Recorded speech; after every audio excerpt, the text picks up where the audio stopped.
why we might use those kind of things. So we're kind of aware of risk. We use it in a day-to-day situation. We talk about the risk of something happening. A good example when we're talking about pregnancy is we know that if you have unprotected sex during your time of ovulation, the risk of getting pregnant is 0.3, so 30%. They're similar. Like if we're talking percentages and risk, it's kind of similar. So we've used risk a fair amount, and we kind of know, very familiar with it.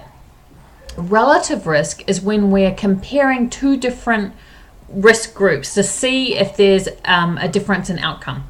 So it would be when we've made a change and we want to know if it makes any difference. So why would you use this? Why wouldn't you just do an experiment?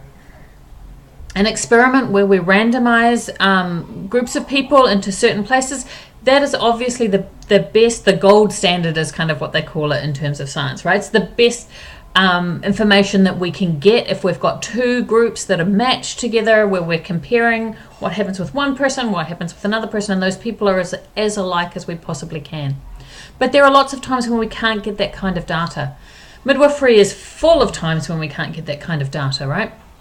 So it might be something like it's impossible to randomize people. We can't randomize people into birth, place of birth options. We can't randomly go, okay, you go to have a home birth and you go to have a hospital birth. That's not the way the world works. We can't say you circumcise your son and you don't circumcise your son and we're going to compare them later.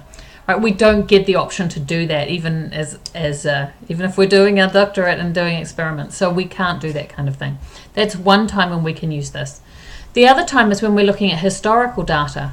So we're pulling up data from past years, and we're looking and we're comparing that kind of that situations that have happened a long time ago.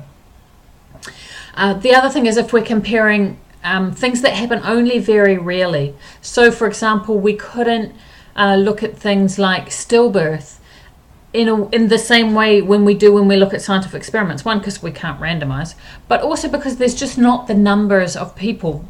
We're going to need to go over much broader time periods and much broader situations in order to do that. So this is a time where we might be using odds or risk in order to come up with some answers for us. So how do we do it? How do we get these calculations? The simple answer is we calculate the risk of something happening and we divide it by the risk of it not happening. But we can do that in various ways, right? You can calculate those two risks and divide them. We can make this table. So this is a table that we use relatively often, and you'll see it here.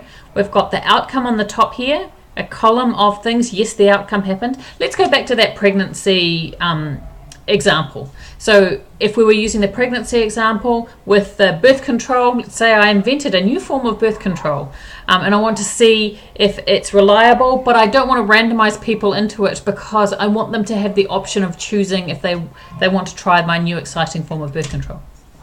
Yeah. So the outcome would be pregnancy. So pregnancy yes, pregnancy no, right? And the rows are variable, the variable present or the variable not present. And the variable is the thing that you're testing or examining. Yeah, so in this case it would be the birth control. If we're talking about smoking and cancer, the outcome would be cancer and the variable would be smoking. Right? I hope that makes sense. Now, what's really important when you're working with the information is that you've got these boxes in the right order in order to do the calculation. And this is the calculation down here, right?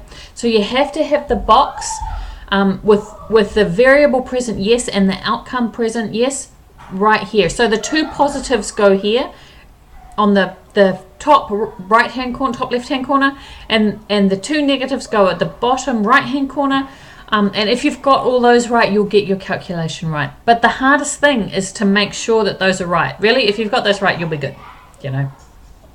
So let's do one. Let's plug this kind of information in. And we're going to use the same situation that we used before. Let me get my pen here sorted out. Let's start with black. So if we're talking about pregnancy and this birth control that I've invented, yeah. So we're going to start with variable present in the top here, right? And then variable not present next to it.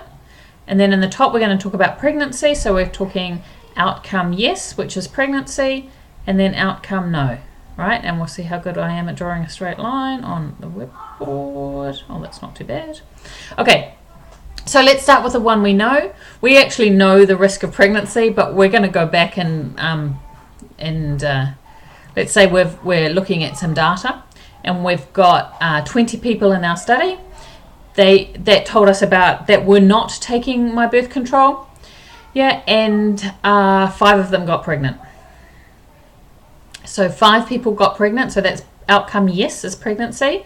Variable not present, they're not using the birth control that we're looking at, that was 5, okay? So variable not present and outcome no, they didn't get pregnant, that's 15. It's not quite what we know when it comes to 30%, but you know, we're kind of close. We're talking about real numbers and real people. Not really, but you know. Okay, so let's look at my exciting form of birth control. Let's see if I can get this to change color on me.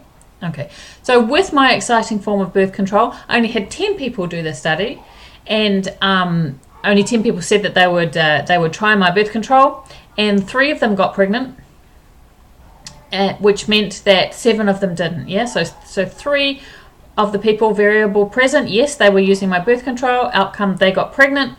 And variable present, yes, they were using my birth control and they didn't get pregnant. Okay, so now we've got our table filled in. Let's go back and have a look and see what we have to do next. Okay, so we've got these letters everywhere. How do they all go? So let's label our table that we've done. We'll just carry these letters across here.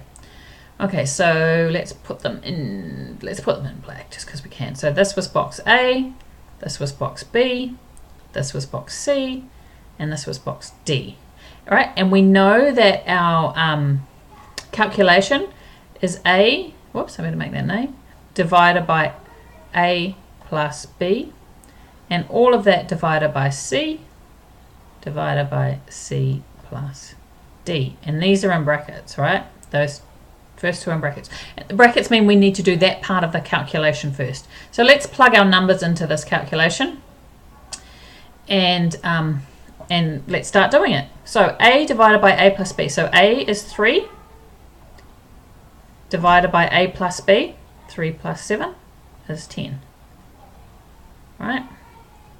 Divided by, and we'll just leave that divided by right there for now. Divided by C. We've got C here, which is 5, divided by C plus D, which is 15.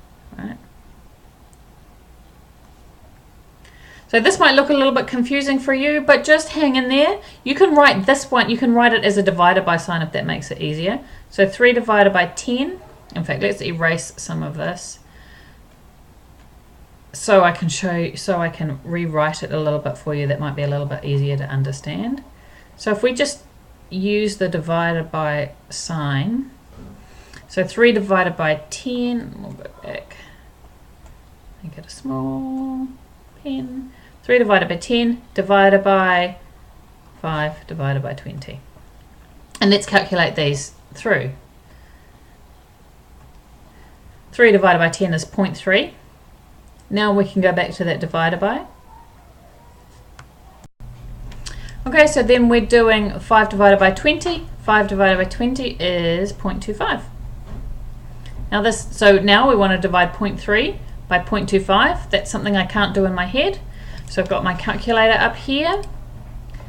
0.3 divided by 0.25 is 1.2. Equals 1.2. And that's the answer. That's the relative risk, is 1.2. Now the closer that you get to 0, the closer that you get to 1 on a relative risk, it means that the less difference that there is. So we're looking at not a lot of difference here. Not a good idea to take the form of contraception I invented as a birth control, because your relative risk, the likelihood of getting pregnant, isn't that different from taking no birth control at all. I think I'll stick with being a midwife. Okay, so the next video is going to talk about odds. There's a difference between the odds ratio and the relative risk. It's important to know the difference, to know the different calculations that are involved, and why you might choose relative risk over odds. They give you a different number in a different calculation. So Let me know if you've got any questions. Again, don't forget that there is an online class on this. If you're still confused, you want to go over it, go and watch that online class recording or come to the online class, and we can talk it more. And please, if you've got more questions, don't hesitate to contact me. Reach out to me, email, any of that kind of stuff, and I will make sure that we understand this. Okay, have a good day.